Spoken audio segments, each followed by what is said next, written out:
தனது தந்தை அழகிரி திமுகவில் இருந்து ஓரம் கட்டப்பட்டிருப்பதாக கயல்விழி அழகிரி தெரிவித்துள்ளார். இதுகுறித்து வார இதழுக்கு அவர் அளித்துள்ள பேட்டியில், திமுக வெளியிட்டுள்ள தேர்தல் அறிக்கையில் இல்லத்தரசிகளுக்கு 8000 ரூபாய் கூப்பன் போன்ற வாக்குறுதிகள் அற்பமானது எனவும் அது வேலைவாய்ப்புகளை உருவாக்காது எனவும் விமர்சித்துள்ளார்.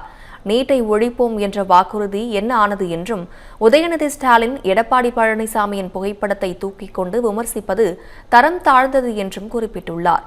உதயநிதி ஸ்டாலின் எடப்பாடி பழனிசாமியை பற்றி விமர்சிக்கும் விதம் முதிர்ச்சியற்றது என்றும், இதனை முதலமைச்சர் ஸ்டாலின் கண்டிக்காதது வருத்தமளிப்பதாகவும் கயல்விழி குறிப்பிட்டுள்ளார்.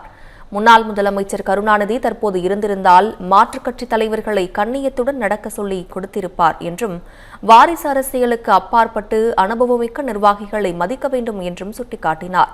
தனது தந்தை அழகிரி கடந்த 15 ஆண்டுகளாக கட்சியில் ஓரம் கட்டப்பட்டிருப்பதாகவும், ஒரு திறமையான நிர்வாகியை பயன்படுத்திக் கொள்ளாமல் இருப்பது கட்சிக்கு இழப்பு என்றும் தெரிவித்தார். தான் உண்மையை மட்டுமே பேசுவதாகவும், இதற்காக கட்சி ரீதியான நடவடிக்கை எடுத்தால் அதை சந்திக்க தயார் என்றும் அவர் கூறினார்.